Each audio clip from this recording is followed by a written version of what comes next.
Hello students, once again आप सभी का स्वागत है हमारे इस यूट्यूब चैनल पर जिसका नाम है Avinash education institute.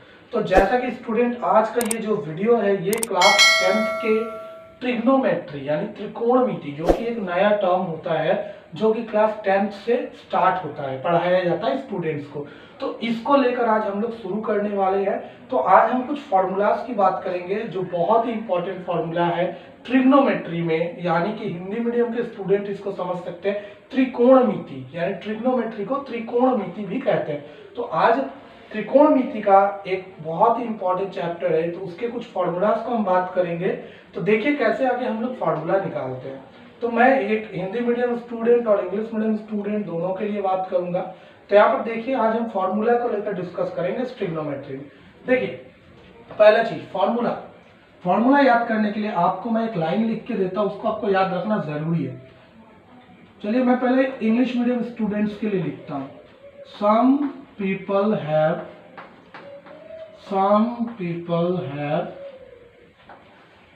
curly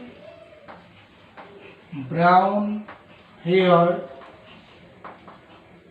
turn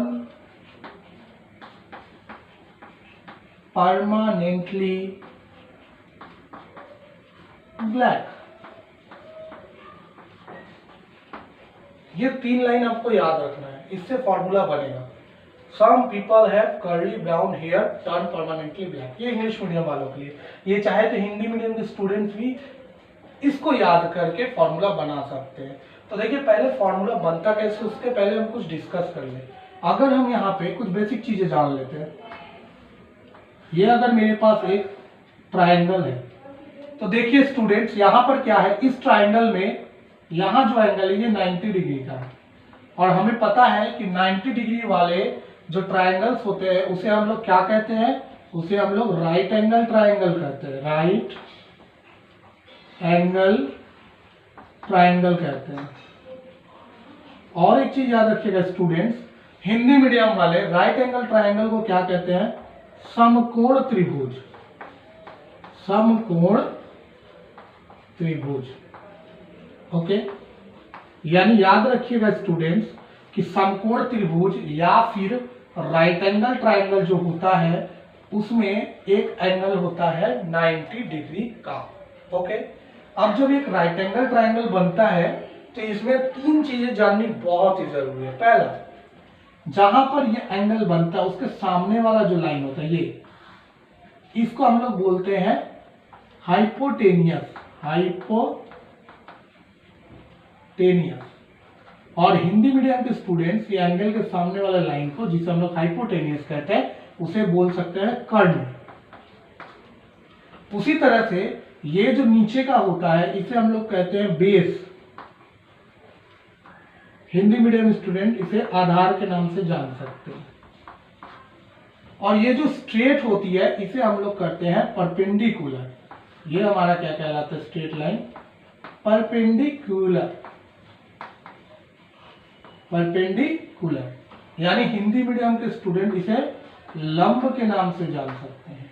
यानी हमने यहाँ क्या देखा कि राइट एंगल ट्राइंगल जिसमें 90 डिग्री का एंगल होता है उसमें क्या होता है, उसमें हाइपोटेनियस होता है 90 के सामने वाला, नीचे के बेस बोलते हैं यानी आधार, और जो स्ट्रेट होता है खड़ा हुआ लाइन वो होती है लंब। ओके, तो ये कॉन्सेप्ट को दिमाग में रखिए, कर्ण किसे कहते हैं, लंब किसे कहते हैं, आधार किसे कहते हैं। चलिए अब स्टार्ट करते हैं फॉर्मूला कैसे बनता है ये तीन लाइन से। देखिए सबसे पहली बात स्टूडेंट्स, इन सभी का जो फर्स्ट लेटर है उसको देखिए, ये एस है, पी है, एच है, यहाँ पर क्या है, सी है, बी है, एच है, यहाँ पर क्या है, टी है, पी है और ये है बी।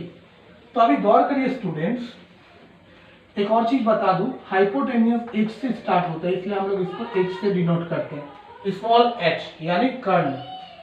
परपेंडिकुलर पी से स्टार्ट होता है इसलिए हम लोग पी से डिनोट करते हैं, और बेस जो है हमारा बी से होता है इसलिए हम लोग क्या करते हैं, इसको स्मॉल बी से डिनोट करते हैं। मतलब ये जो हमारा लाइन है स्मॉल बी है।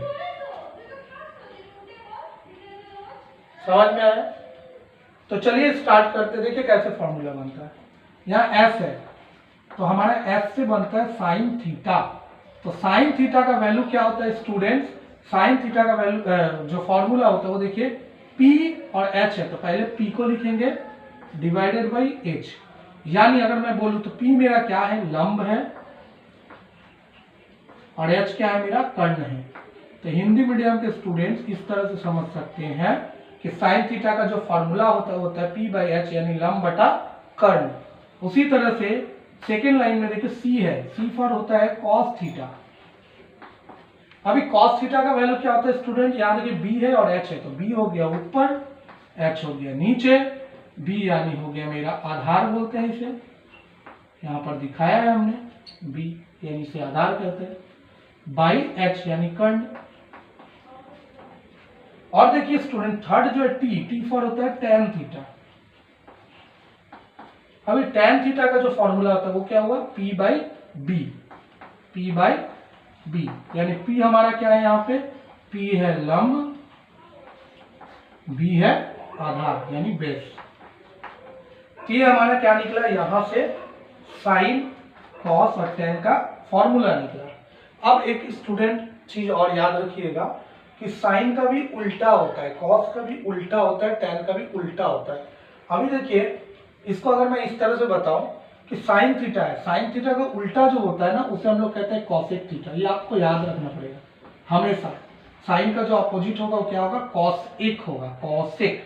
तो ये अपोजिट का मतलब क्या होगा कि साइन थीटा अगर P बटा H है तो ये हो जाएगा H बटा P। उसी तरह कॉस थीटा का उल्टा जो होता है उसे हम लोग कहते हैं सेक थीटा। यहां पर अगर B बटा H है तो ये उसका उल्टा हो जाएगा, ये हो जाएगा H बटा B। उसी तरह से देखिए स्टूडेंट tan थीटा है, तो tan थीटा का जो अपोजिट होता है वो होता है कॉट थीटा। तो यहां पर अगर हम देखें tan का P बाई बी है तो ये हमारा हो जाएगा B बाई P। तो इस तरह से क्या है, इसके जरिए हम ये फॉर्मूला निकाल सकते हैं। लेकिन अगर हिंदी मीडियम स्टूडेंट्स को समझना है, इतना अगर इंग्लिश का ये 3 लाइन याद नहीं करना है, कोई बात नहीं, उसके लिए एक बहुत ही अच्छा सा ट्रिक है, वो मैं लिखता हूं जो कि हिंदी में है। इसको मिटाते देखिए सेम वही सारे फॉर्मूला बन जाएंगे। वो क्या है?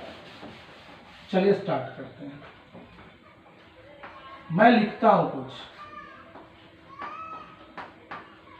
पढ़ ही पा रहे होंगे।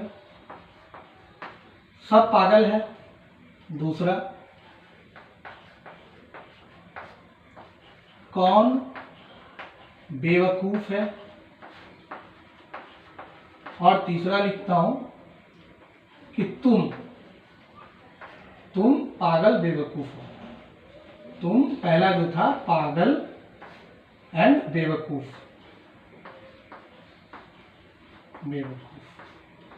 हो। अब देखिए इससे भी सेम ये फॉर्मूला बन सकता है, कैसे?